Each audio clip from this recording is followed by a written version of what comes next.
What we all agree on, though, by the way, here's the exciting part. Even though we have different views as to exactly where it fits in the timeline, we all agree that the Magog event of Ezekiel 38 and 39 happens after the rapture of the church.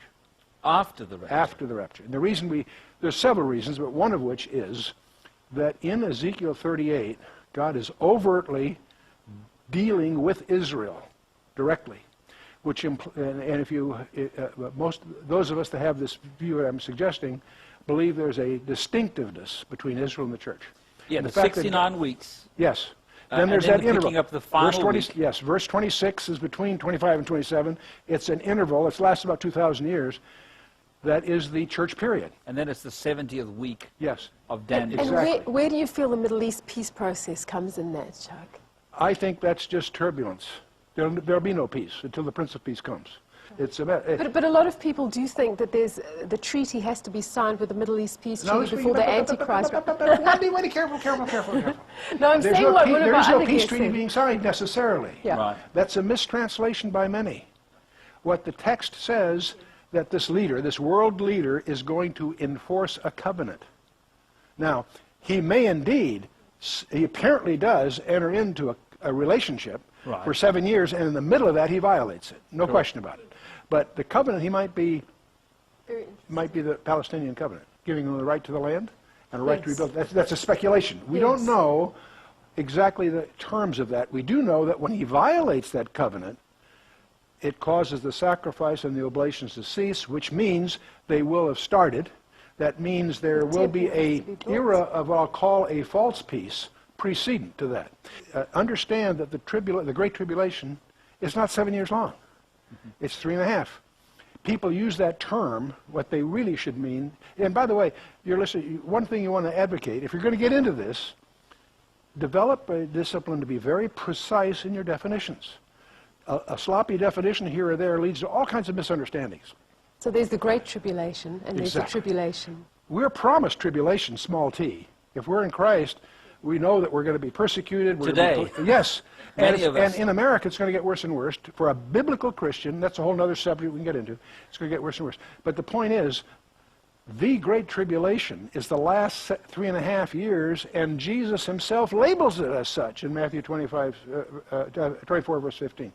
And he's just quoting Daniel 12 when he does that. But Chuck, where did we leave off on the question? You were asking it was about the abomination of abomination. desolation. Yes. That is a term that we know a lot about because it happened historically in 167 BC. And Jesus, when he makes that remark to his disciples, is referring to a historical event 3 centuries earlier. And so we know what he's referring to because there's a historical precedent. And what was that precedent? The establishment of an idol. The word abomination means idol worship in the Bible. The abomination of desolation is the ultimate, the most insulting, extreme form of idol worship. What is that? Putting an idol in the most holy place on the planet Earth, which is in Jerusalem, in the temple, in the holy place? No, in the Holy of Holies. And that's exactly what happened back in 167 BC. That led to the the whole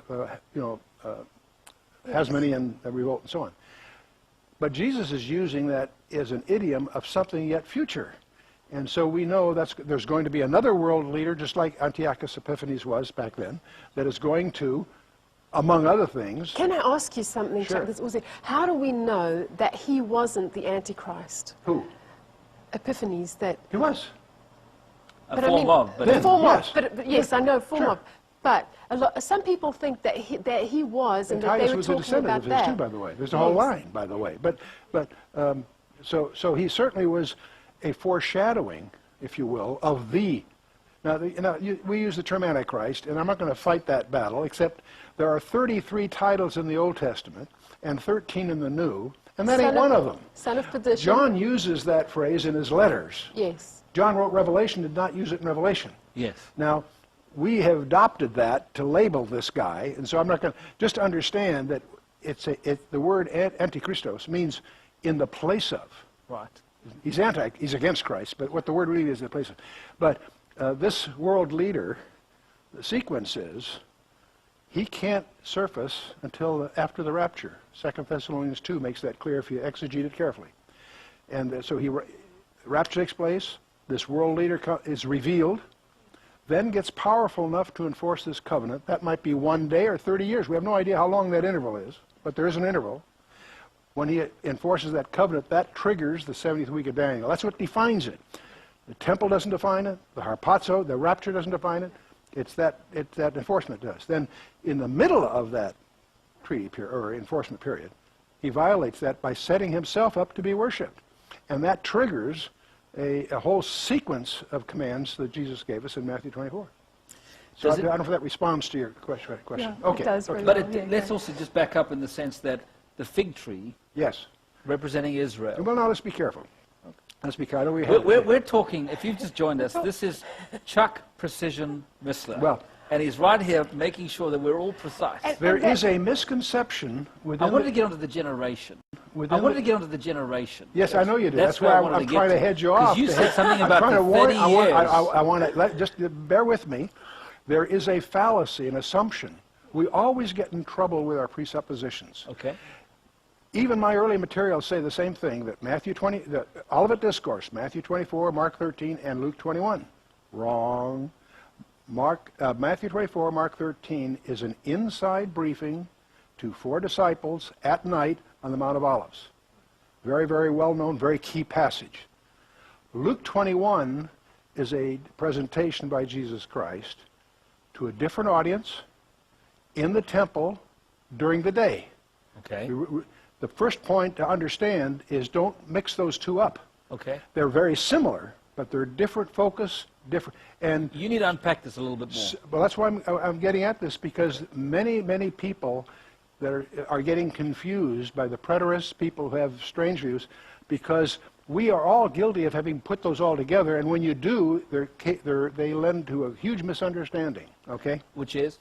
Which is they're separate. Jesus Christ, in the temple, was addressing his believers that was in front of him, and he warned them that when you see Jerusalem surrounded by armies, get out of town, don't let your friends come back. And he by following his advice, they saved their lives. Which was the Roman army that came up. Yes, but here's the point that many people miss, is that the Roman Titus and his father Vespasian had successfully subdued northern Judea and so forth. They were ordered by Nero to solve the Jerusalem problem, and they were getting ready to when Nero dies. All bets are off. So Vespasian, after a lot of turbulence in Rome, after some months, he goes and takes over the empire. Okay. He's now Caesar, right? He tells his son, finish the job. There were 9 months while the armies were around Jerusalem, but they hadn't sealed it off yet. Okay. Jesus is telling his believers, when in Luke. Huh? It's in Luke, Luke 21. 21. When you see that, get out of town. And they did, by the way. Okay. We have from the writings of Eusebius, one of the early church fathers, he says that, see, when Jerusalem fell in 70 A.D., over 1.5 million men, women, and children were slaughtered by the Romans. Not one Christian, according to Eusebius. Because they all obeyed Christ. They all went east of the Jordan River into a different jurisdiction under Syria called Pella. Okay, but how does that relate to people misinterpreting that for today? Because when Jesus says to them in Luke 21, this generation shall not pass till all this be fulfilled, 38 years from the time he said that, Jerusalem is destroyed. The same duration that the generation wandered in the wilderness for 38 years. Okay. Get the impact. Got it. In Luke, the figure, when you start seeing these things, you know the end is near. And everybody will try. The trick is, okay, what's the trigger point? You know, is it the state of Israel? Some people say so, but that didn't work. And there's all kinds of conjectures. I'll come back to that. When you get to the Olivet Discourse, 4 disciples, Peter, James, and John, the inside 3, and Andrew, Peter's brother, are getting an inside briefing on the end times. Different generation. When he says that in the Matthew presentation, he's talking about that final generation on the planet Earth. Don't get those 2 generations mixed up. Okay, gotcha. The one had their life saved by 2 things. By Christ's presentation in Luke 21, and, by the way, Paul's letter to the Hebrews. By following his instructions, they saved their life, and they did. And that's also a matter of record. In the Matthew case, Jesus is giving them an inside briefing on the very end times. That's where we get this whole issue about the abomination of desolation from verse 15 on. Correct. What confuses everybody is there are elements of the two presentations that are similar. There's a cluster of signs, in fact they're non-signs, nation against nation, kingdom against kingdom. All these are the beginning of birth pangs, Matthew says. Correct. That collection of idioms Jesus uses in the Luke 21 presentation. But notice something. In Luke 21 at verse 12, it's Jesus, after he says about the nation, use those signs, the next verse 12 says, but before these things. And then he goes on to what we now recognize as that first desolation of Jerusalem back in 70 AD. Gotcha. In the Matthew account, that same collection of signs, after this, then when you shall see the abomination, see now he's talking about the end time. The end time, the second desolation, the one that's yet future, the one that is going to be climax with Armageddon and the Lord interrupting that whole scene. Okay, do you believe we're in those times, Chuck Missler? I think we're close. I know we're not in those times because this gets to how do you know? Why? Because of the doctrine of imminence. Because Jesus told us to expect him at any moment. And there's passage after passage after passage that leads us to what collectively is called the doctrine of imminence. That Jesus Christ can come for us before this program is over. Maybe so you tomorrow. don't believe there's anything stopping Jesus Absolutely, coming? there's no preceding condition for his gathering his own, the body in Christ. That Paul talks about in 1 Thessalonians 4 and in 1 Corinthians 15 and so on. Now, that's not true of his second coming. His second coming can't happen tomorrow because there are a series of events that expressly precede a second coming. The 7 years that we call the 7th week of Daniel hasn't started yet. Donald Gray Barnhouse had a friend of mine by the name of Walter Martin who studied under Donald Gray Barnhouse. And Walter used to admit, even though Walter had some strange ideas, he said, well, Donald Gray Barnhouse used to come to the office every day and said, sad day, Jesus can't come back today. That was his way of needling Walter because Walter was post-trib in his viewpoint. And the point is, there are all kinds of conditions. In fact, in the Old Testament, Hosea chapter 5 verse 15, God speaking through Hosea, I will return to my place. Now wait a minute. That means he must have left it. I will return to my place until they acknowledge their offense. That's singular and specific. In their affliction, they will seek me earnestly. Which is the tribulation. Exactly. And it also explains what the purpose of the tribulation is. There's a prerequisite condition to the second coming of Christ. There's no prerequisite condition to the rapture. That'll happen anytime. Okay. Not even the fact that the Lord encourages us, this gospel has to be preached to the outer ends of the earth, and then the end will come. One can argue that it has been, but the preachment is a angel in Revelation 10 going through the heavens. So that's not a precondition to the harpazo. Okay. You can call, if you want to, you can look at it as a precondition to the second coming. All right. So are you saying that the rapture could have happened 100 years ago? No, it didn't. No, By the way, if it had, some of us wouldn't be in the kingdom. No, I know. Yeah. But are you saying it could have with no preconditions Absolutely. on it? Absolutely. Okay, very interesting. What is the fig tree, Chuck? What's The fig tree is an indication that you will sense you're not going to get caught by surprise. That when you see the it's a sign. Yes, and incidentally, in the Luke account, it's the fig tree and the other trees. It's in it when you can tell for the first signs of spring that summer's coming. Okay. That's the point. And so we should have an expectation. Paul says the same thing in 1 Thessalonians 5. We all read 1 Thessalonians 5. He comes as a thief in the night to the children of the night. But you are of the day, not the night, that should overtake you as a thief. The Christian will not be surprised.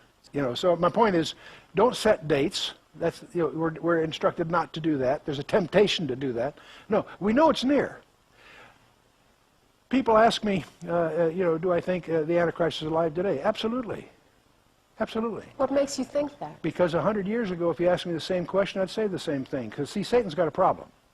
He's got to have his man in the wings. Because the trigger is the harpazo. And the reason the harpazo is, the rapture, is not express in the scriptures, I believe, this conjecture on my part, is to catch Satan by surprise. Because when the day will come, when the Father says to the Son, go get him, and he'll gather his own. At that point, Satan, that's a starting gun. And he knows that whatever he's going to do, he's got a small window to pull it off. So he's had to have somebody in the wings all along. Is the Antichrist alive today? Absolutely. Now, I have a lot of other reasons to believe he's alive today, but I also know from the Scripture that's a waste of time to try to second-guess who he is. Because he won't be revealed until after the harpazo. So just to clarify, Yeah. the rapture taking place doesn't automatically start the 7-year clock. Exactly right. There's an interval between... You think it could be 7 years, it could be 30 years, it It could be a day, or it could be many years, who knows, because the interval from the after the harpazo, he's revealed, Right. and he has to come to power to enforce that covenant.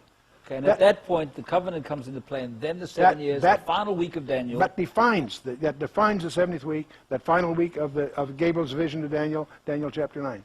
Well, and your listeners, the thing they should do, don't take my word for any of this, because Acts 17:11 applies. Receive the word with openness of mind, but search the Scripture to prove whether those should be so. But if you're serious about prophecy, you need to master the last 4 verses of Daniel 9. Jesus pointed his disciples to that, and if you study that carefully and you have that laid out, everything else falls into place. Yeah.